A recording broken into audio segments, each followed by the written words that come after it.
వచనాన్ని మనం చూడగలిగితే,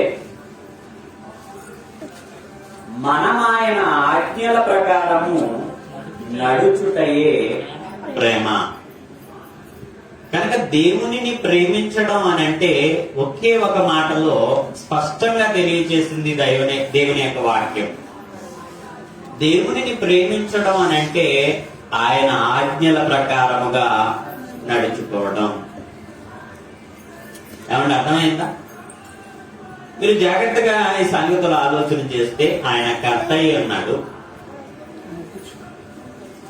మరొక విషయాన్ని మనం చూసినట్లయితే యెషయా గ్రంథంలో తెలియజేస్తూ, యెషయా గ్రంథంలో 10వ అధ్యాయము 16వ వచనాన్ని మనం చూసినప్పుడు యెషయా గ్రంథము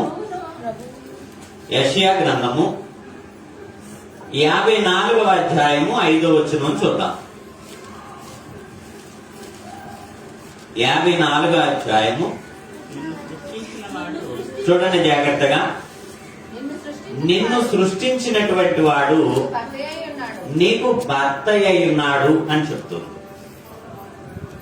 ఒక్కొక్కసారి దేవునికి మనకు ఉన్నటువంటి బంధాలను వివరిస్తూ దైవలేఖనము తండ్రిగా మాట్లాడింది. ఒక్కొక్కసారి మీరు జాగ్రత్తగా ఆలోచిస్తే నిన్ను సృష్టించినటువంటి వాడు నీకేమై ఉన్నాడు అని అంటే భర్త ఉన్నాడు అంటాడు. భర్త అనేటటువంటి మాటకి అర్థం ఏమిటి అని అంటే భరించేటటువంటి వాడు. కుటుంబానికి భర్త యజమానిగా ఉంటాడు, భరించేవాడిగా ఉంటాడు. ఎలాంటి పరిస్థితులు వచ్చినప్పటికీ కూడా ఆ సమస్యలను పరిష్కరించేటటువంటి వాడిగా ఉంటాడు. కనుక ఈ యావత్ భూమికి కూడా మన సృష్టికర్త అయినటువంటి దేవుడు ఏమై ఉన్నాడు అని అంటే భర్త అయి ఉన్నాడు. కనుక భర్త దగ్గర ఒక భార్య ఏ విధంగా అయితే నడుచుకుంటుందో, ఏ విధంగా అయితే జీవిస్తుందో దాన్ని ఏమంటారు అని అంటే ప్రతివ్రత ధర్మము అంటారు. ఏమంటే అర్థమైందా? ప్రతివ్రత ధర్మం. నిజంగా ప్రతివ్రత అనేటటువంటి మాట దైవలేఖనంలో ఉందా, పరిశుద్ధ గ్రంథంలో ఉందా అని మనం ఆలోచన చేస్తే దైవలేఖనంలో ఉంది. చాలా మంది ఏమన్నారంటే ప్రతివ్రత ధర్మము అనేది ఆ పరిశుద్ధ గ్రంథములో లేదు అని మాట్లాడుతూ ఉంటారు. కానీ మీరు జాగ్రత్తగా ఆలోచిస్తే ప్రతివ్రత ధర్మము అనేటటువంటి మాట సామెతల గ్రంథము 31వ అధ్యాయము, సామెతల గ్రంథము 31వ అధ్యాయం తీసారా? 31వ అధ్యాయము 28వ వచనాన్ని మనం చూడగలిగితే చూడండి జాగ్రత్తగా. ఆమె కుమారులు లేచి ఆమెను ధన్యురాలందురు. చాలా మంది కుమార్తెలు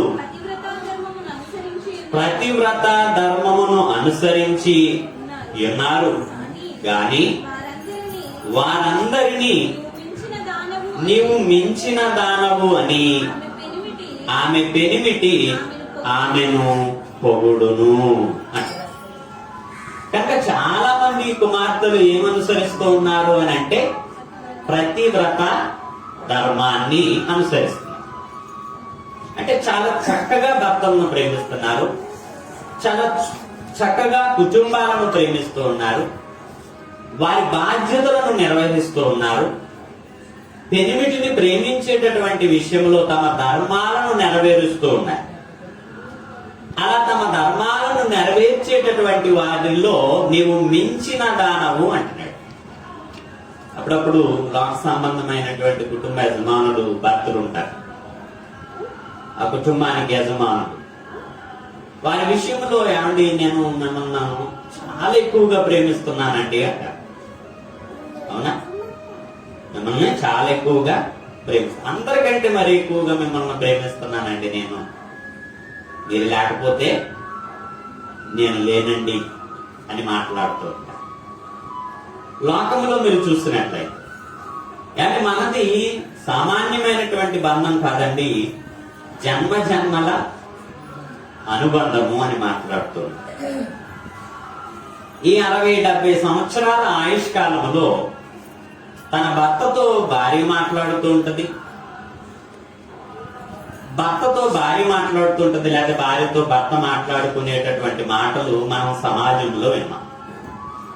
కానీ ఎంత గొప్పగా మాట్లాడినప్పటికీ కూడా మానవుని మధ్య ఉండేటటువంటి బంధాలు అనుబంధాలు ఏవైతే ఉన్నాయో, అది భార్యాభర్తల సంబంధం కావచ్చు, కానీ అది శాశ్వతమైనటువంటి బంధము కాదు, కొద్ది కాలం ఉండేటటువంటి బంధం.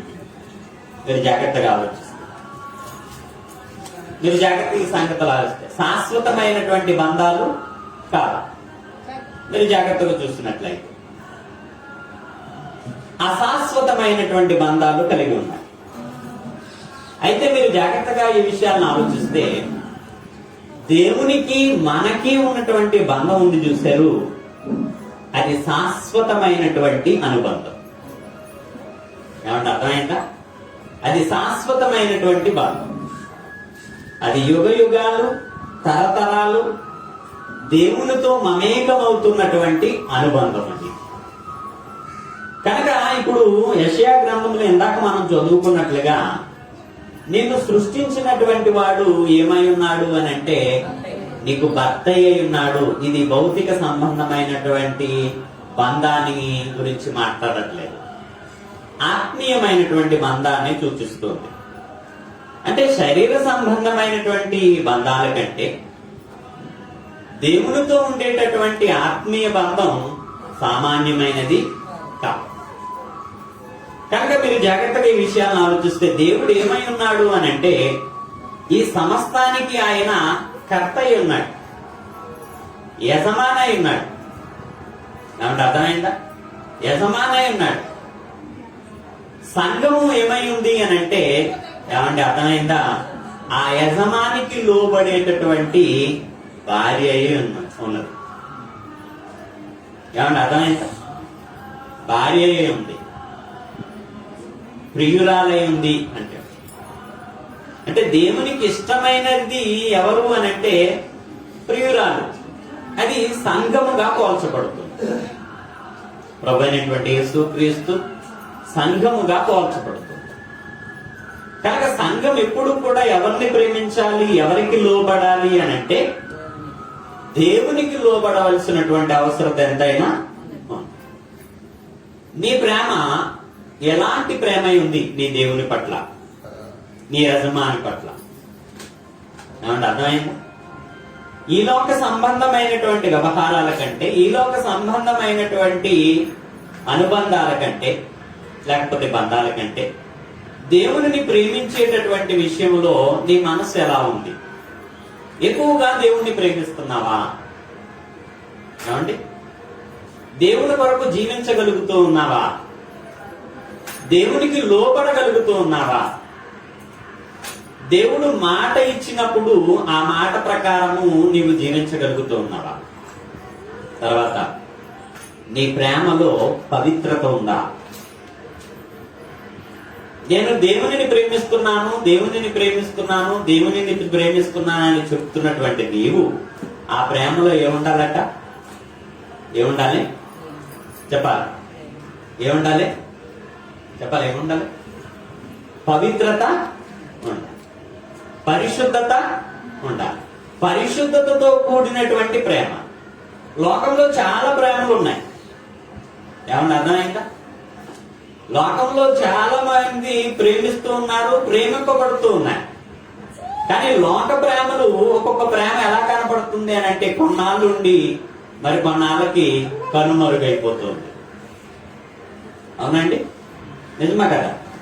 ఒకవేళ ప్రేమ కలిగి ఉన్నటువంటి వారు, నేను ప్రేమిస్తున్నానని చెప్పేటటువంటి వారు కేవలం వారి అవసరతల కొరకు భర్తను ప్రేమించే వారిగా ఉన్నారు. మరి దేవుని పట్ల నీ ప్రేమ ఎలాగ కలిగి ఉంది? దేవుడు అవసరతలకు నీ అవసరతలు ఉపయోగించుకుని, ఏమన్నా అర్థమైందిరా? వాడి విడిచిపెట్టేసేటటువంటి పరిస్థితుల్లో ఉందా ఒకసారి ఆలోచన చేయవలసినటువంటి అవసరత ఎంతైనా ఉంది. కనుక ఒక విషయాన్ని మనం చూద్దాం. మత్తయి శుభవార్త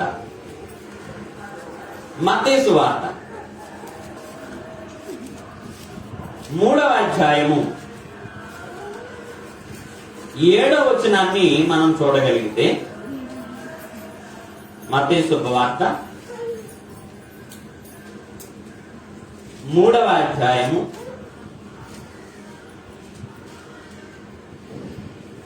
7వ వచనాన్ని మనం చూసినట్లయితే, అతడు అనగా యోహాను గారు పరిసయ్యులలోను సద్దూకయ్యులలోను అనేకులు బాప్తిస్మము పొందవచ్చుట చూచి సర్ప సంతానమా రాబో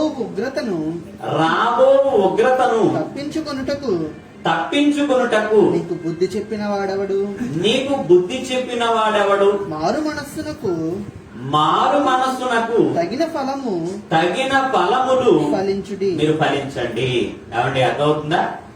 ఈ సంగతులు మనం ఆలోచన చేసినట్లయితే పరిసయ్యులతోనూ సద్దూకయ్యులతోనూ బాప్తిస్మము పొందవచ్చిన వారితో ఈ మాటలు యోహాను గారు మాట్లాడుతున్నారు. సర్ప సంతానమా అంటున్నాడు. ఏ సంతానం అంటే ఇది? ఏ సంతానం అట? సర్ప సంతానం. అంటే సర్ప సంతానం అంటే ఏమండి? సర్ప సంతానం అంటే సర్పము అని అంటే అపవాది. ఇందుకే అపవాది సంతానం. ఇందుకే ఆ మాట ఎందుకు మాట్లాడుతూ ఉన్నాడు అని అంటే, సర్ప సంతానం అని ఎందుకు మాట్లాడుతూ ఉన్నాడు అని మనం ఆలోచన చేసినట్లయితే, అంటే దేవుని సంతానం కాదు, దేవుని నుండి వచ్చినటువంటి సంతానం అయితే కాదు, దేవుని పిల్లలు కాదు. ఇది దుష్ట సంతానం. ఈ దుష్ట సంతానాన్ని యోహాను గారు ఏమంటున్నారు అంటే, ఆ సంతానంతో మీరు మారు మనసు పొందండి. మారు మనసు పొందితే ఎవరి సంతానమై ఉంటారు? దేవుని సంతానమై అంటారు.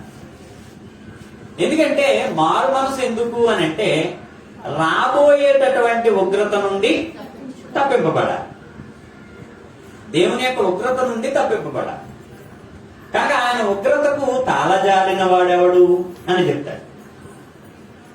కనుక మనుషుల యొక్క ఉగ్రత అయితే తట్టుకోవచ్చు, కానీ దేవుని యొక్క ఉగ్రత నుండి తప్పించుకునేవాడు ఎవడు కూడా ఈ జగత్తులో లేడు. కనుక దేవుని ఉగ్రత నుండి ఆల్రెడీ దేవుని యొక్క ఉగ్రత ఇప్పటికే ప్రారంభమైంది. ఏమంటే అర్థమైందా? దేవుని యొక్క ఉగ్రత ఏమైంది? ప్రారంభమైంది. మనం చూస్తూ ఉన్నాం. సమాజంలో జరుగుతున్నటువంటి పరిస్థితులు, సమాజంలో జరుగుతున్నటువంటి ప్రకృతి వైపరీత్యాలు, సమాజంలో జరుగుతున్నటువంటి రోగాలు, ఏమంటే అర్థమైందా? తెగుళ్ళు, భయంకరమైనటువంటి తెగుళ్ళు. ఏమంటే అర్థమైందా? కనుక ఈ తెగుళ్ళన్నింటి మీద కూడా ఎవరికి అధికారం ఉంది అని అంటే, దేవునికి అధికారము ఉంది. ఒక తెగుళ్ళు మనల్ని తాకుతున్నాయి అని అంటే, ఏమంటే అర్థమైందా? అది దేవుని యొక్క ఆమోదమే. ఏమంటే అర్థమవుతుందా మీకు? ఒకవేళ ఒక తెగుళ్ళు మన నుండి బయటికి వెళ్ళిపోయింది అని అంటే, దానికి కారణం కూడా ఎవరు అని అంటే దేవుడే. గాయపరచువాడను నేనే, స్వస్థపరచువాడను, గాయం పట్టువాడను నేనే. ఎందుకంటే ఇందాక మనం అనుకున్నాం, ఆయన సమస్తానికి ఏమై ఉన్నాడు అని అంటే కర్త ఉన్నాడు అనేటటువంటి విషయాన్ని మనం చదువుకున్నాం. కనుక మీరు జాగ్రత్తగా ఆలోచిస్తే, దేవుని ఉగ్రత నుండి తప్పింపబడి నిత్య నాశనములోనికి వెళ్ళిపోకుండా, ఈ బాధలు కాదండి, భూమి మీద ఉన్నటువంటి బాధలే కాదు, ఇంకా భయంకరమైనటువంటి బాధలలోనికి వెళ్ళవలసినటువంటి పరిస్థితి ఉంది. ఎందుకంటే ఈ శరీరము ఉన్నంత కాలము ఏదో బలహీనతతో, ఏదో తెగుళ్లతో చాలా బాధపడుతూ ఉంటది, శ్రమ పడుతూ ఉంటది. కొన్నాళ్ళకి దేవుడిచ్చినటువంటి ఆయుష్కాలం పూర్తయ్యి ఈ శరీరంలో నుండి ఆత్మ వెళ్ళిపోతుంది. శరీరానికైతే మరణం ఉంది, కానీ ఆత్మకి ఏమి లేదు, చావు అనేది లేదు. కనుక అది ఎక్కడో ఒక చోట ఉండవలసినటువంటి అవసరత ఎంతైనా ఉంది. అది దేవునితోనా, పరలోకంలోనా, లేకపోతే నరకములోనా, పాతాళములోనా ఉండేటటువంటి రెండు స్థలాలు. నరకములో ఉంటే యుగయుగాలు ఏం పొందాలి? భయంకరమైనటువంటి యాతన పొందాలి, భయంకరమైనటువంటి శ్రమ పొందాలి. అక్కడ ఏడ్పును, పండ్లు కొరుకుటయు ఉండును, అగ్ని ఆరదు, పురుగు చావదు. కనుక దీని గురించే ధనవంతుడు మొరపెట్టుకున్నాడు, దేవుడు మొరపెట్టుకున్నాడా లేదా? అయ్యో దేవా, ఈ సంగతి ఇలా ఉంటుందని నాకు ముందే తెలిస్తే ముందుగానే నేను మారు మనసు పొందుదును. అయినా నా తోటి వారు కొంతమంది అక్కడ బంధువులు ఉన్నారు, ఏమన్నా అర్థమైందా? ఇలాంటి పరిస్థితి ఉంది అని, ఇదిగో లాజర్ను ఒకసారి పంపు, లాజర్ వెళ్ళి చెబుతాడు అని చాలా విషయాలు చెప్పాడు అక్కడ. కనుక అప్పుడు అబ్రహాం ఏమన్నాడు అని అంటే, భూమి మీద కొందరు ఉన్నారు, దేవుడు ఏర్పాటు చేసుకున్నటువంటి బిడ్డలు ఉన్నారు, మోషే ప్రవక్తలు ఉన్నారు. ఆ ప్రవక్తలు చెప్తున్నటువంటి మాటలు ఒకవేళ నీ తోటి వారు వింటే ఇలాంటి దుర్బలమైనటువంటి పరిస్థితుల్లోనికి వారు రారు. వాళ్ళ నీకులాగా వాళ్ళు ఒకవేళ వినకపోతే, తమకిష్టానుసారంగా జీవిస్తే, తమకిష్టానుసారంగా బ్రతికితే, తన ఇష్టాన్ని నెరవేర్చుకునేటటువంటి వారిగా ఉంటే ఇలాంటి పరిస్థితుల్లోనికి వారు వెళ్ళిపోతారు అనేటటువంటి విషయాన్ని అక్కడ అబ్రహాం గారు తెలియజేశారు. కనుక మీరు జాగ్రత్తగా ఆలోచిస్తే ఉగ్రతల గురించి ముందుగానే దైవలేఖనం సెలవిస్తుంది. దేవుని యొక్క ఉగ్రత ఎందుకు వస్తాదో అనేటటువంటి విషయాలు కూడా పరిశుద్ధ గ్రంథం ద్వారా దేవుడు మాట్లాడాడు. కానీ ఇది తెలుసుకోవలసినటువంటి అవసరం ఉంది, ప్రజలు మార్పు చెందవలసినటువంటి అవసరత ఎంతైనా ఉంది. మీరు జాగ్రత్తగా ఆలోచిస్తే కుటుంబంలో ఉన్నటువంటి భార్యలు లేకపోతే గృహిణులు ఎవరైతే ఉన్నారో ఒకప్పుడు మరొక కుటుంబంలో ఉంటారు వారు, అవునా? మరొక కుటుంబంలో ఉంటారు, తల్లిదండ్రుల యొక్క సంరక్షణలో ఉంటారు.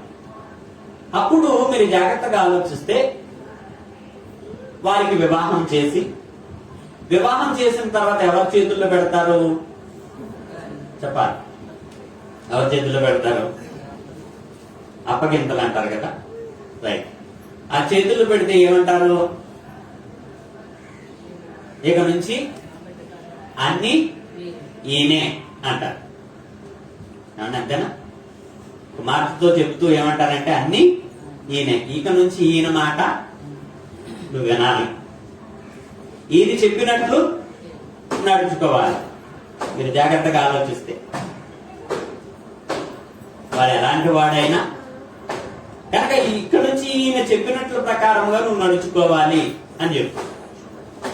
కనుక మీరు జాగ్రత్తగా ఆలోచిస్తే ఎప్పుడైతే వివాహితురాలై మరొక కుటుంబానికి వెళ్ళిందో ఆ కుటుంబంలో ఆ కుటుంబ యజమాని ఎవరైతే ఉన్నారో ఆ యజమానికి ఏమవ్వాలి అని అంటే లోబడి జీవించవలసినటువంటి అవసరత ఎంతైనా. కనుక మీరు జాగ్రత్తగా ఆలోచిస్తే ఇదే ఆత్మీయంగా మనం ఆలోచన చేసినప్పుడు మనం కూడా ఎక్కడి నుంచి వచ్చాము అని అంటే చీకటిలో నుండి ఆశ్చర్యకరమైనటువంటి తన వెలుగులోనికి మనము వచ్చాం. ఏమంటే అర్థమైందా? ఆశ్చర్యకరమైనటువంటి వెలుగులోనికి మనం వచ్చాం. ఎందుకు వచ్చాము అని అంటే తన గుణాతిశయములను ప్రచురం చేయడానికి మనం వచ్చి ఉన్నాం. ఒకప్పుడు లోక సంబంధమైనటువంటి వారము, తరువాత దేవుని ప్రజలై ఉన్నాము, దేవుని సంఘమై ఉన్నాం. సంఘము అని అనగా వధువు అని ప్రకటన గ్రంథంలో పోల్చబడింది. వధువు లేకపోతే భార్య. కనుక భర్తకు లోబడవలసినటువంటి అవసరం ఎంతైనా. భర్త కర్త అయితే భార్య కర్మ అనగా క్రియ పని చేయగలిగినదిగా ఉంది. కనుక అన్ని విషయాలలోనూ కూడా దేవునికి లోబడేటటువంటి విషయంలో కూడా జాగ్రత్త వహించవలసినటువంటి అవసరత ఎంతైనా ఉంది. కనుక ఈ విషయాలు మనం చూసినట్లయితే మరొక విషయాన్ని మనం చూద్దాం. ఇక్కడ మరొక విషయాన్ని మనం చూద్దాం. యెషయా గ్రంథము 62వ అధ్యాయం. యెషయా గ్రంథము 62వ అధ్యాయం. దయచేసి చూడండి ఈ మాటలను. 3వ వచనం నుంచి మనం చదువుతాం. నీవు యెహోవా చేతిలో చూడండి నీవు యెహోవా చేతిలో 3వ వచనం. నీవు యెహోవా చేతిలో యెహోవా చేతిలో భూషణ కిరీటముగాను ఎలా ఉన్నావట? యెహోవా చేతిలో భూషణ కిరీటముగాను, నీ దేవుని చేతిలో నీ దేవుని చేతిలో రాజకీయ మకుటముగాను రాజకీయ మకుటముగాను ఉండుము. వధువు. విడువబడిన దానివని విడువబడిన దానవని ఇక మీదట నీ వనపడవు. ఇక మీదట నీవనబడవు. పాడైనదని పాడైనదని ఇకను నీ నీ దేశమును గూర్చి చెప్పబడదు. చెప్పబడదు. ఎందువలన? ఆల్రెడీ ఎవరు స్వీకరించారు? యెహోవా స్వీకరించాడు. ఎవరిని అని అంటే ఇశ్రాయేలీయులు, దేవుని పిల్లల్ని ఎవరు స్వీకరించారు? ఏమంటే అర్థమైందా? దేవుడు స్వీకరించాడు. కానీ ఇక నుంచి ఏ పేరు ఉన్నదానికి?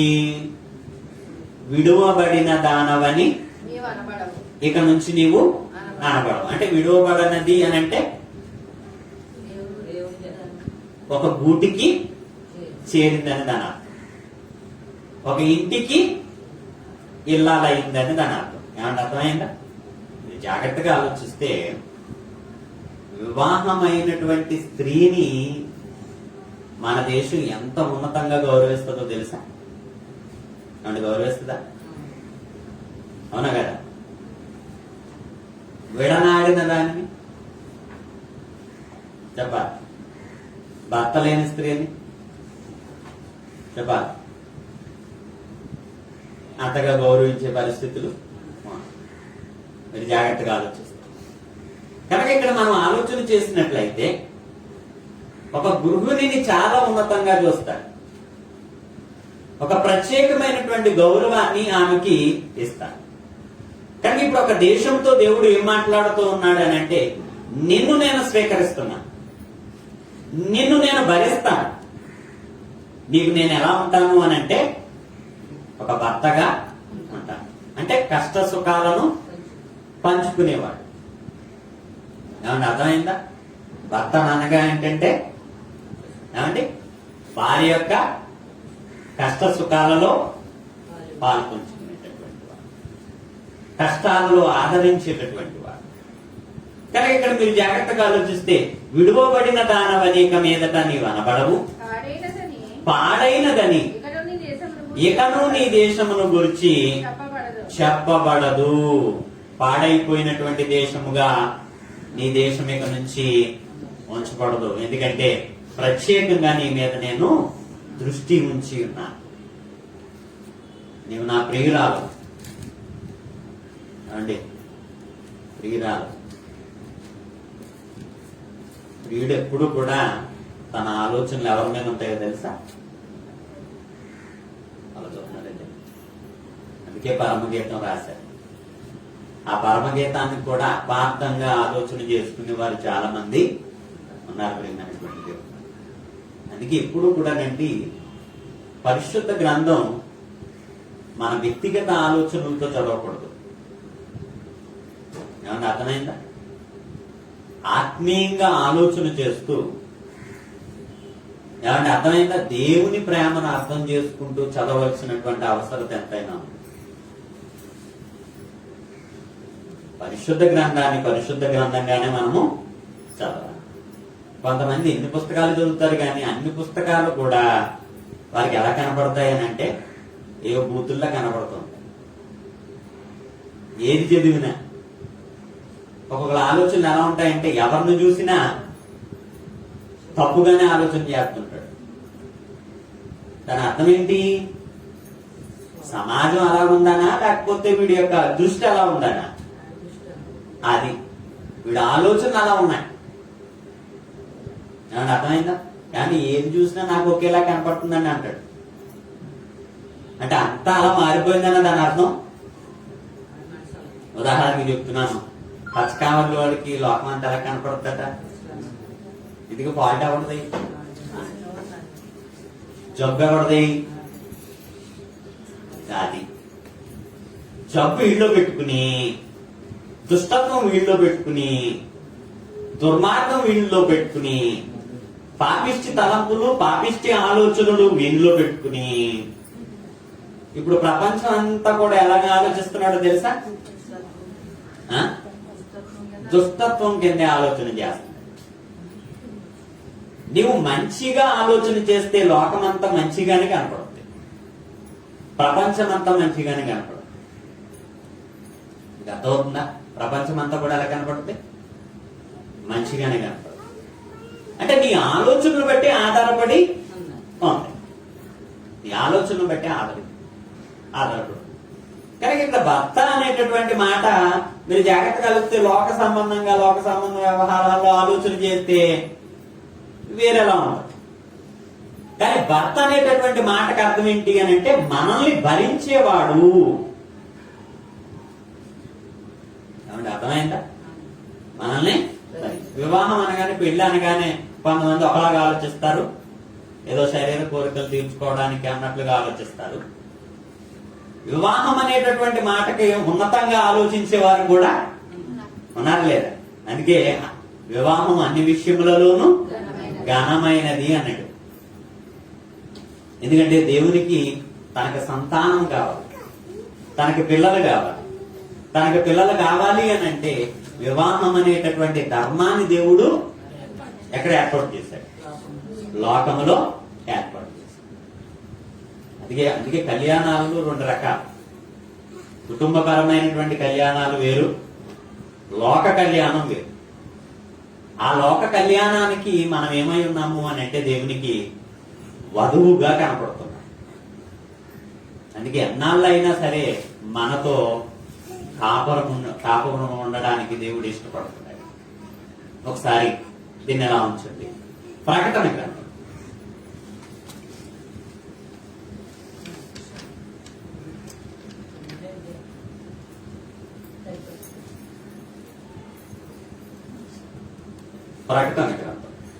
ఒక మంచి మాటను మనం చూద్దాం.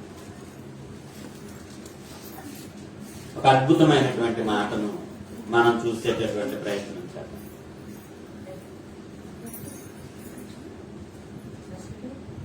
ప్రకటన గ్రంథం తీసారా? 3వ అధ్యాయం.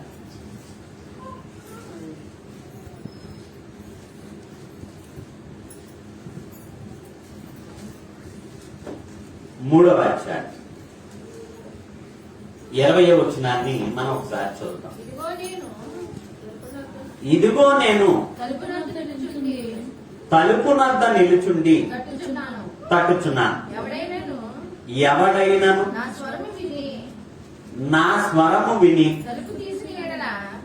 తలుపు తీసిన ఎడల నేను అతని యొద్దకు వచ్చి అతనితో నేనును నాతో కూడా అతడును భోజనము చేయుదము అంటున్నాడు. ఇంతకీ ఏ తలుపు? దీన్ని అర్థం చేసుకునేటటువంటి విధానంలో ఉంది. ఇదిగో నేను తలుపు నొద్ద నిలుచుండి తట్టుచున్నాను. ఇంతకీ ఏ తలుపు అంటే బాహ్య సంబంధంగా అర్థం చేసుకుంటే బాహ్య సంబంధంగా కనపడుతూ ఉంటుంది. ఆంతరంగంగా మనం ఆలోచన చేసినప్పుడు హృదయం అనేటటువంటి తలుపు. ఆ తలుపు నొద్ద నేను నిలుచుండి తట్టుచున్నాను. ఎవడైనాను నా స్వరము విని తలుపు తీసిన ఎడల నేను అతనితోను అతడు నాతో కలిసి ఏం చేస్తారు? భోజనం చేస్తాం. అంటే నేను కలిసే ఉంటాం, కలిసే జీవిస్తాం. ఎవరితోటి చెప్పాలి? నీ బంధం ఎవరితోటి? నీ సహవాసం ఎవరితోటి? నీ కాపురం ఎవరితోటి? దేవునితోటి.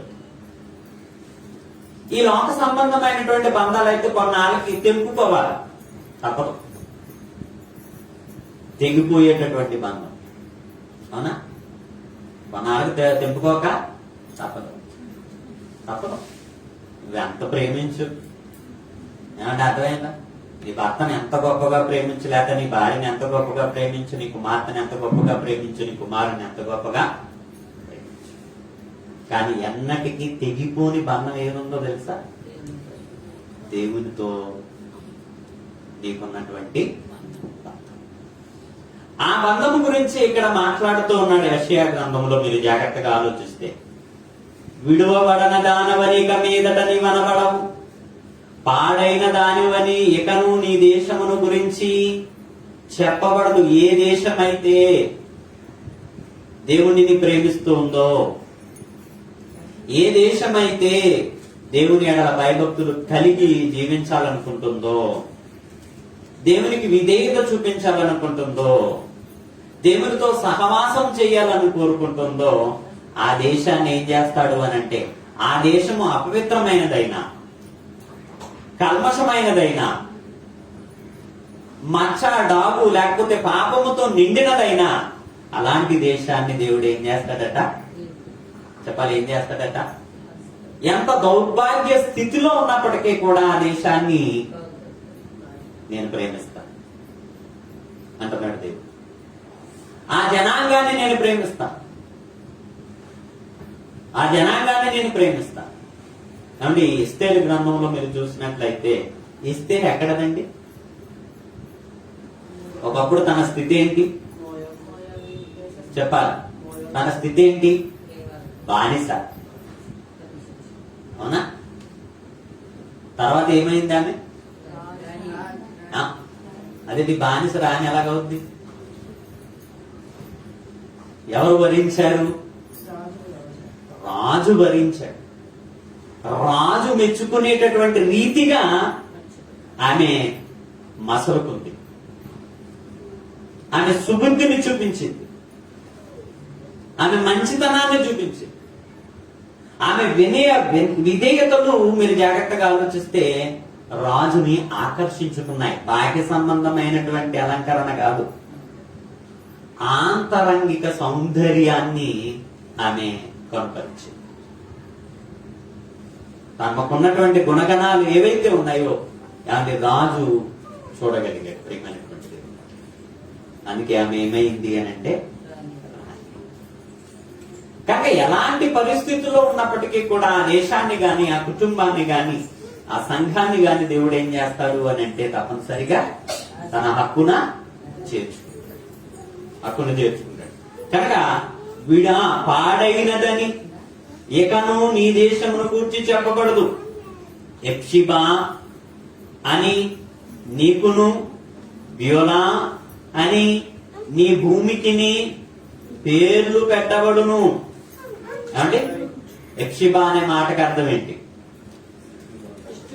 ఇష్టురాలు. ఎవరికి ఇష్టురాలు? దేని గురించి మాట్లాడుతున్నాడు ఈ విషయం?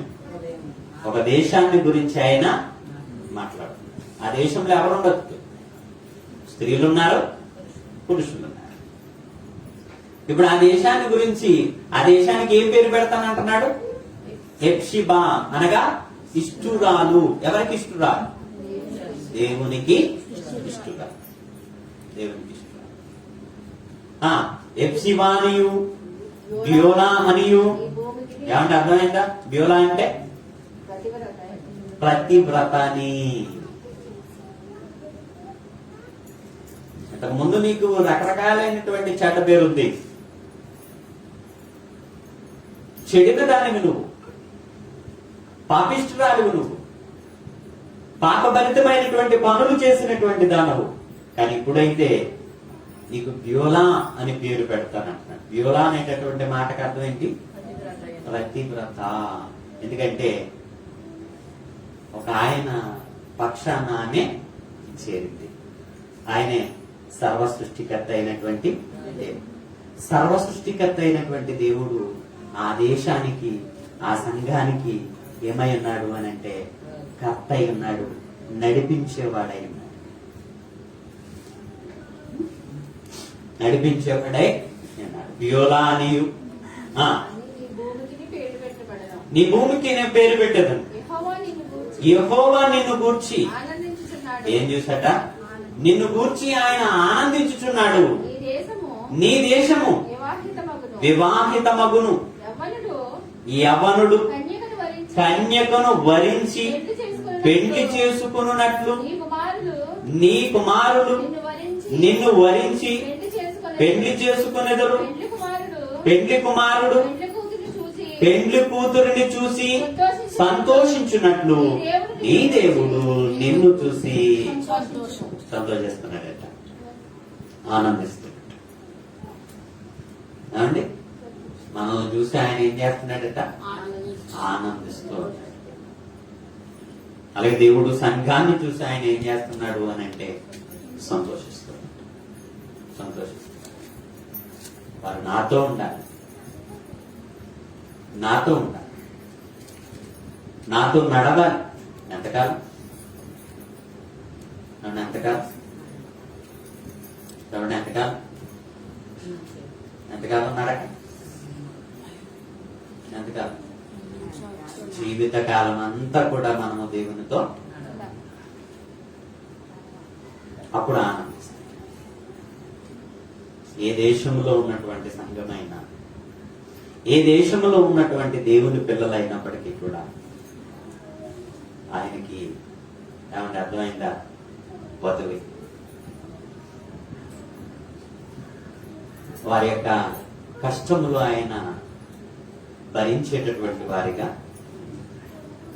కనుక మీరు జాగ్రత్తగా ఆలోచిస్తే నీ దేవుడు నిన్ను గురించి ఏం చేస్తున్నాడు అని అంటే సంతోషిస్తూ ఉన్నాడు అని చెప్తున్నాడు. మరొక మాటను మనం ఇప్పుడు చదువుతాం. యెషయా గ్రంథము 54వ అధ్యాయం మనం చూసాం.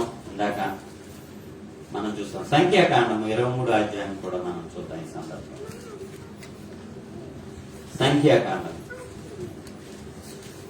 23వ అధ్యాయం 19వ వచనాన్ని మనం చూసినట్లయితే, దేవుడు అబద్ధమాడుటకు ఏమంటే ఎవరు కాదట? అబద్ధం ఆడటానికి ఆయన మానవుడు. మన భర్తలైతే, భౌతిక సంబంధమైన భర్తలైతే నరులు ఏమాడచ్చు? మాట్లాడాలి. ఎక్కడికి వెళ్ళవయ్యా అన్నారు అనుకోండి, అదే ఎక్కడికి వెళ్ళలేదు. తాగేవా అంటే అబ్బాబే నీవేదొట్టు అంటాడంతే. అంటే అర్థమైంది? ఈ పాపిష్టి పని చేసావా నువ్వు? అబ్బాబే చేయలేదు. ఏమండి? మరి పలానాది తెస్తానన్నావు, నా కొరకు వాగ్దానం చేసావు, తెచ్చావా అని అంటే ఏమండి? ఆలోచించేయండి ప్రియమైనటువంటి దేవుడు. ఏదైతే మనకి వాగ్దానం ఇచ్చాడో ఆ వాగ్దానాన్ని నెరవేర్చేవాడు. ఏదైతే మనకి ఇస్తానన్నాడో,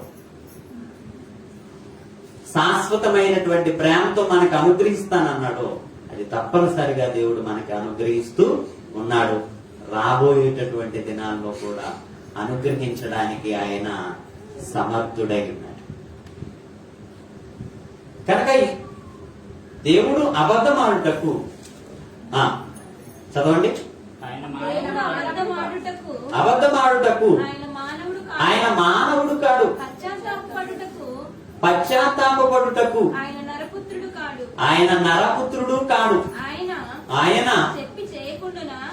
చెప్పి చేయకుండునా, ఆయన మాట ఇచ్చి స్థాపింపకుండునా, ఇదిగో దీవించమని నాకు సెలవాయను. ఆయన దీవించెను, నేను దానిని మార్చలేను. ఎలాంటి భర్తగా ఉన్నాడో నీకు తెలుసా? మాట ఇచ్చి నెరవేర్చేవాడు. మాట ఇచ్చి నెరవేర్చే వాగ్దానం ఇచ్చినటువంటి దేవుడు నమ్మదగిన. ఒకవేళ నన్ను ఎవరు పట్టించుకోవట్లేదు, నా కుటుంబంలో నన్ను ఎవరు పట్టించుకోవట్లేదు, నా కుటుంబంలో నా భర్త నన్ను పట్టించుకోవట్లేదు, నా కుటుంబంలో నా బిడ్డలు నన్ను పట్టించుకోవట్లేదు అని ఒకవేళ నీవు నిరాశ నిస్పృహ చెందుతున్నావా? అయితే మాట ఇచ్చినటువంటి దేవుడు నీ జీవితంలో తప్పనిసరిగా నెరవేర్చేవాడు. ఎందుకంటే ఆయన నరుడు కాదు. నీ కుటుంబంలో నీ చుట్టూ ఉన్నటువంటి నరుల వంటి వాడు కాడాయన. నరులైతే క్షణానికి మారిపోతుంటారు ఒక్కొక్కలాగా. అవునా? అవునా కదా? చెప్పాలి. యవనస్తురాలుగా ఉన్నప్పుడు ఒకలా ప్రేమింటారు, శరీరం ముడతలు పడిపోతుంటే ప్రేమ ఏమైపోతుంటది? నిజమే కదా? అలా చూస్తారు. అవునా కదా? ప్రేమలో ఏమైపోద్ది? తగ్గిపోతుంటది ప్రేమైనటువంటి వాడు. కానీ దేవుని ప్రేమ అలాంటిది. శరీరాన్ని బట్టి ప్రేమించేటటువంటి ప్రేమ ఏమంటే అర్థమైందా? ఆయన ప్రేమ తగ్గేది కాదు. ఆయన ప్రేమ ఎల్లప్పుడూ నిలిచి ఉండేది, కొలత లేనటువంటి ప్రేమ. ఏమంటే అర్థమైంది? అందుకే మీరు జాగ్రత్తగా ఆలోచిస్తే దేవుని ప్రేమ గురించి మాట్లాడుతూ ఏమండి ఒక గాయకుడు రాశాడు, ప్రేమ యేసుని ప్రేమ అది ఎవరు కొలువలేనిది, నిజము దీనిని నమ్ము, ఇది భువి అందంచ లేనిది. తల్లిదండ్రుల ప్రేమ అయితే ఎలా ఉంటదట? ఎలా ఉంటది? ఎలా ఉంటది తల్లిదండ్రుల ప్రేమ? చెప్పండారా అని సాటి పాడతారు. నీడవలే గతిస్తుంది. నీడవలే గతించిపోతుంది కదా తల్లిదండ్రుల ప్రేమ. ఏమండి? కన్నా బిడ్డల ప్రేమ కలలా కరిగిపోతుంది. రాత్రి ఉంటది, పొద్దునికి ఏం కనపడదు. రాత్రి ఉంటది, పొద్దునికి ఏది. ఇంకా వివరిస్తూ ప్రియమైనటువంటి వాళ్ళ ఈ లోక సంబంధమైనటువంటి ప్రేమ, ధరణిలోని ప్రేమలన్నీ స్థిరము కాదు, తరిగిపోవును. క్రీస్తు యేసు కల్వరి ప్రేమ నీ మీద చూపిస్తున్నటువంటి ఆ ప్రేమ కడవరకు ఆదరిస్తుందట. కడవరకు అంటే చెప్పాలి అంతేనా?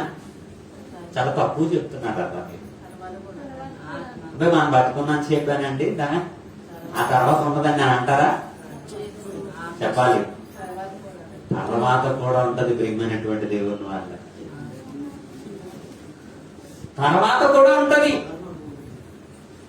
తర్వాత ఎలా ఉంటుందో తెలుసా? ఇదిగో జీవితం ఉన్నంత కాలమే ఉంటదండి, తర్వాత ఉండదు అనడానికి లేదు ప్రియమైనటువంటి దేవుని వల్ల. తర్వాత కూడా ఉంటది. ఇదిగో ఈ లోకమును విడిచిపెట్టిన తర్వాత కూడా మన ఆత్మను ఆదరించేదిగా. చూద్దామా తర్వాత ఎలా ఉంటుందో చూడండి ఒకసారి. తర్వాత ఎలా ఉంటుందో చూడండి ఒకసారి. ప్రకటన గ్రంథం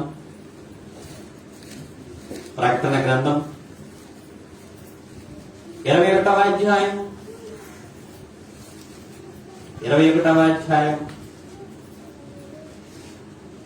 3వ వచనం. అప్పుడు ఇదిగో దేవుని నివాసము మనుషులతో కూడా ఉన్నది. ఎవరితో కూడా ఉందట? మనుషులతో కూడా ఉన్నది. దేవుని నివాసం అంటే దేవుని ఇల్లు, దేవుని యొక్క సన్నిధి. ఎవరితో కూడా ఉన్నదట? మనుషులతో కూడా ఉన్నది. ఆయన వారితో కాపురముండెను. కాపురముండును అంటే కాపురం అనేటటువంటి మాటకి ఎక్కడ ఉపయోగిస్తాం? చెప్పాలి. కాపురం చేస్తున్నారండి వాళ్ళు, చక్కగా కాపురం చేసుకుంటున్నారండి అంట. ఎవరిని ఉపయోగించి మాట్లాడతారు? ధర్మానుకూలంగా వివాహం ఆడి తమ ధర్మాలను నెరవేర్చే వారు ఎవరైతే ఉన్నారో వారిని చూసి ఆ మాట్లాడతారు. అంటే వేష్యలను చూసి అంటారా? చక్కగా కాపురం చేసుకుంటున్నారని అంటారా? మాట్లాడరండి. నాలో కలిసి ఉంటారు.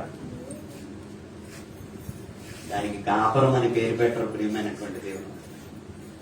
పవిత్రత, పరిశుద్ధతతో నిండి ఉన్నటువంటి ప్రేమ ఎక్కడైతే ఉందో ఆ ప్రేమను గురించి మాట్లాడుతాం. కనుక ఆయన వారితో కాపురం ఉండును. ఎవరితో? మనుషులతో. ఎవరు? దేవుడు. ఇప్పుడు దేవుడు ఏమై ఉన్నాడు మనుషులకి? సృష్టికర్త ఏమై ఉన్నాడు? భర్త అయి ఉన్నాడు. మనుషులతో ఉన్నది ఆయన వారితో కాపురం ఉండును, వారాయన ప్రజలయుందురు. దేవుడు తానే వారి దేవుడై ఉండి వారికి ఎలా ఉంటాడు? తోడయుండును. ఎప్పుడునా? ఎప్పుడు తోడై ఉంటాడు. తోడయుండును. ఆయన వారి కన్నుల ప్రతి బాష్పపు బిందువును తుడిచివేయును. ఏముండదు ఎక్కడ నుంచి? ఏముండదు? మరణము ఇక ఉండదు. దుఃఖమైనను ఏడ్పైనను వేదన అయినను ఇక ఉండదు. మొదటి సంగతులు గతించిపోయెనని సింహాసనములో నుండి వచ్చిన ఒక గొప్ప స్వరము చెప్పుట వింటిని. అప్పుడు సింహాసనాసీనుడైన ఉన్నవాడు ఇదిగో సమస్తమును నూతనమైనవిగా చేయుచున్నాను అని చెప్పాను. ఎలా చేస్తున్నాడట? సమస్తాన్ని ఎలా చేస్తున్నాడట? ఎలాగ నూతనం? నూతనత్వం ఎలా జరుగుతుంది? ఒకప్పుడు ఏడ్చేవారు, ఇప్పుడు ఒకప్పుడు వేదన చెందేవారు, ఇప్పుడు వేదనలో లేరు. ఒకప్పుడు మరణ భయముతో, ప్రాణ భయముతో ఉండేటటువంటి వారు ఇప్పుడు ప్రాణమును గూర్చినటువంటి, మరణమును గూర్చినటువంటి వేదన లేదు. ఏడుపు లేదు, దుఃఖము లేదు, కన్నీరు లేదు, కష్టము లేదు. సమస్తమును కూడా నూతనముగా చేసి ఆయన వారితో ఏం చేస్తున్నాడట? సహవాసము చేస్తూ ఉన్నాడట. విడిచిపెడతాడా? అంతకు మనం చెప్పుకున్నాం, ఈ జీవితంలోనే దేవుడు తోడుగా ఉంటాడండి, తర్వాత జీవితంలో ఉండడు అనడానికి లేదు ప్రియమైనటువంటి దేవుడు. అది దేవుడు. మరి నువ్వు ఆయన్ని ఎలా ప్రేమిస్తున్నావు? నీవు ఆయన్ని ఎలా ప్రేమిస్తావు? ఏ విధంగా ప్రేమిస్తావు? ఆయన ప్రేమలో కపటం లేదు. ఆయన మాట ఇచ్చి మాట తప్పని వాడు నెరవేర్చేవాడు. ఏమంటే అర్థమైందా? వాగ్దానం చేసినటువంటి దేవుడు నమ్మదగిన వాడు. ఒకసారి ఎఫెసీయులకు రాసినటువంటి పత్రికను ఒకసారి మనం చూసినట్లయితే ఒక మంచి మాట కనపడుతుంది.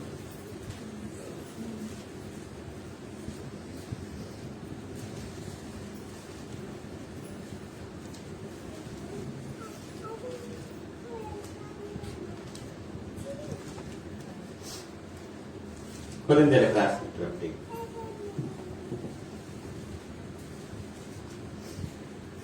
రెండవ పత్రిక,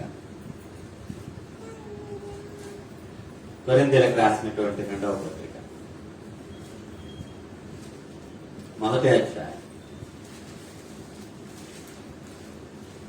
20వ వచనం. దేవుని వాగ్దానములు చూడండి. దేవుని వాగ్దానములు ఎన్ని అయినను అన్నీ క్రీస్తునందు అవునన్నట్టుగానే ఉన్నవి. కనుక మన ద్వారా దేవునికి మహిమ కలుగుటకై అవి ఆయన వలన నిశ్చయములై ఉన్నవి అంటున్నాడు. నిశ్చయములై ఉన్నవి. నిశ్చయములంటే ఖచ్చితంగా జరిగేవి, జరుగుతున్నవి. ఏమంటే అర్థమైందా? ఆయన ఎన్ని వాగ్దానాలు అయితే చేశాడో ఎవరికి? ఎవరితో మాట్లాడుతున్నాడు ఈ మాట? సంఘముతో మాట్లాడుతున్నాడు. అవునా? సంఘముతో మాట్లాడుతున్నటువంటి మాట, దేవుని పిల్లలతో మాట్లాడుతున్నటువంటి మాట. కనుక మీరు జాగ్రత్తగా ఆలోచన చేస్తే సంఘముతో మాట్లాడుతున్నటువంటి ఈ మాటలు మనం ఆలోచన చేసినప్పుడు దేవుని వాగ్దానములు ఎన్ని అయినను అంటే చాలా చేశాడట ఆయన, చాలా చేశాడట. అవన్నీ కూడా క్రీస్తు నందు అవునన్నట్టుగానే ఉన్నవి గనుక మన ద్వారా దేవునికి మహిమ కలుగుటకే అవి ఆయన వలన నిశ్చయములై ఉన్నవి. మన ద్వారా ఆయనకి ఏం కలగాలి? ఏం కలగాలి? మహిమ కలగాలి. మన ద్వారా ఆయనకి ఏం కలగాలి? మహిమ అంటే గౌరవం. ఎవరికి గౌరవం కలగాలి? మన ద్వారా సంఘం ద్వారా దేవునికి ఏం కలగాలి? గౌరవం కలగాలి. నిమ్మను బట్టి కదా అన్ని జనుల మధ్య నా నామము దూషింపబడుతుంది, అవహేళన చేయబడుతుంది. కారణం మీరే. నా నామాన్ని, నాకున్నటువంటి పేరు ప్రఖ్యాతులు అవమానించే వారిగా. అవునా? అవునా? ప్రియమైనటువంటి దేవుని వాళ్ళారా, మీరు జాగ్రత్తగా ఆలోచిస్తే ఒక చిన్న ఉదాహరణ ఇందాకే ఇస్తే మనం చూసాం. ఏమండి? రాజుగారి యొక్క పేరు ప్రఖ్యాతులను అవమానించింది ఎవరు చెప్పాలి? వస్తీ. రాణి అయినటువంటి వస్తీ. అంతేనండి?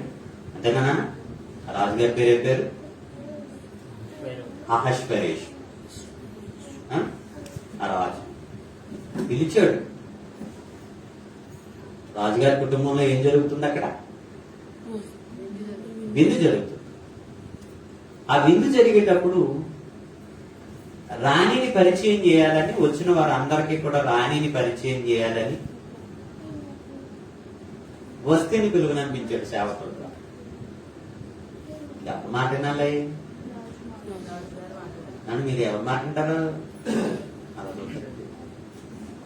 అంటే ఎవరు మాట అంటారు? ఎంతమంది ఎన్ని చెప్పినా అండి అవన్నీ పక్కనే కదా. ఆయన ఏది చెప్తారు అదేనండి అంటారు. అంతే. ఎవరు అండి? అవక్కడే ఎవరు? అవక్కడే ఎవరు? నీ భర్త. అవునా? అంటే ఖచ్చితంగా ఏమంటే అర్థమైందా? భర్తకి ఏం ఇవ్వాలి? లోపల. ఇప్పుడు వస్తీ ఏం చేసింది? ఇందుకీ రాజుగారి యొక్క ఉద్దేశం ఏంటి? రాజుగారి ఉద్దేశం ఏంటి చెప్పాలి? ఉద్దేశం ఏంటి? అందరికీ నా భార్యని పరిచయం చేయాలనుకున్నాడు. ఇది మంచిదే చెడ్డదా? మంచిది కదా? మాట్లాడండి. మంచిదే. పరిచయం చేయాలనుకున్నాడు. ఆమె గదిలో రావట్లేదు. ఇక నేను రానంది. అయితే నా భార్యగా ఉండడానికి నువ్వు అర్హురాలు. దేవుడు కూడా అంతే. తాను ప్రేమించి, ఏమన్నా అర్థమైందా? తాను ప్రేమించి, తాను వరించి, తాను ప్రేరేపణతో ఎవరైతే ఆయన ఆకర్షించుకుంటూ ఉన్నాడో భూమి మీద ఉన్నటువంటి సర్వ శరీరులు కూడా ఆయన ఎవరి మీద అయితే ఇష్టపడ్డాడు, ఆయన ఏం చేసుకుంటున్నాడు అని అంటే ఏమంటే అర్థమైందా? తన రాణిగా చేసుకోవడానికి ఆయన ఇష్టపడ్డాడు.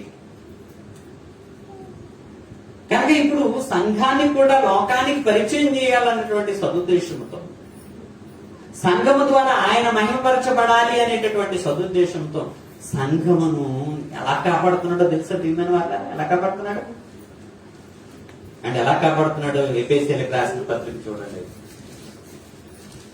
సమయం అయిపోయింది. ఎలా కాపాడుతున్నాడో చూడండి. 5వ అధ్యాయం 27వ వచనం. అటువలే క్రీస్తు కూడా సంఘమును ప్రేమించి అది కలంకమైన ముడత అయిన అట్టిది మరి ఏదైనాను లేక పరిశుద్ధమైనది గాను నిర్దోషమైనది గాను మహిమగల సంఘముగాను ఆయన తన ఎదుట దానిని నిలబెట్టుకును కొనవలెనని వాక్యముతో ఉదక స్నానము చేత దానిని పవిత్రపరచి పరిశుద్ధపరచుటకే దాని కొరకు తన్ను తాను ఏం చేసుకున్నాడు అని అంటే అప్పగించుకునేను. సంఘమును గూర్చి కూడా దేవుడు, సంఘమును గూర్చి కూడా క్రీస్తు నాడి పడినటువంటి పాటలు సామాన్యమైనవి. ఆ సంఘం ఎవరు అని అంటే మనమే దేవుని సంఘమైన, మనమే క్రీస్తుకు వధువకు సంఘముగా ఉన్నాము. ప్రియమైనటువంటి దేవుని వాళ్ళారా, ఆయన మనల్ని ప్రేమిస్తున్నాడు. మనలో ముడతైన మచ్చైన అట్టిది మరి కళంకమైన అట్టిది మరి ఏదైనాను లేకుండా పరిశుద్ధముగా నిర్దోషముగా మహిమగల దేవుని సంఘముగా తన కుడి పార్శ్వమందు నిలువబెట్టుకోవాలని ఆయన ఆశపడుతున్నాడు. ఆయన ఆశపడుతున్నాడు. కానీ ఆయన ఆశను ఏం చేస్తున్నామంటే ఆశ చేస్తున్నాం. ఆయన ప్రేమించినట్లుగా మనము ఆయనను ప్రేమించాలి. కాబట్టి అర్థమైందా?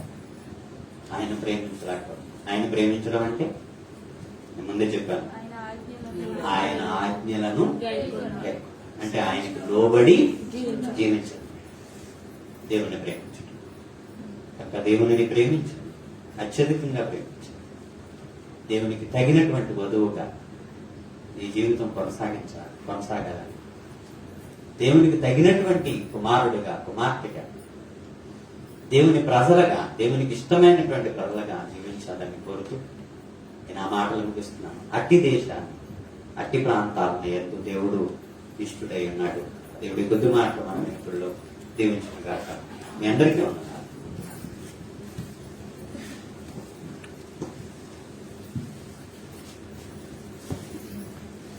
ప్రార్థన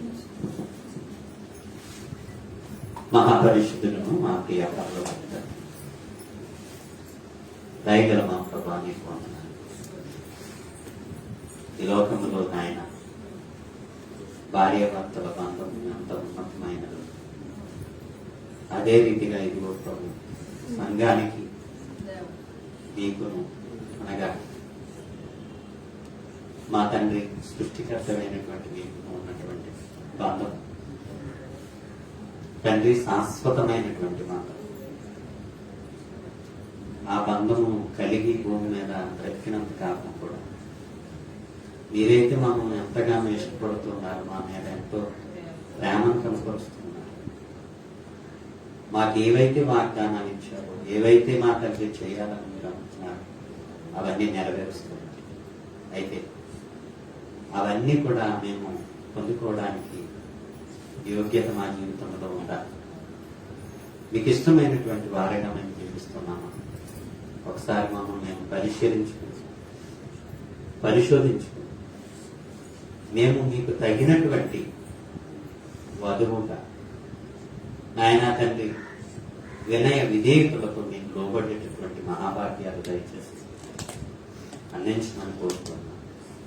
సదాకాలము మీ తోడు మాకు ప్రసాదించాలి.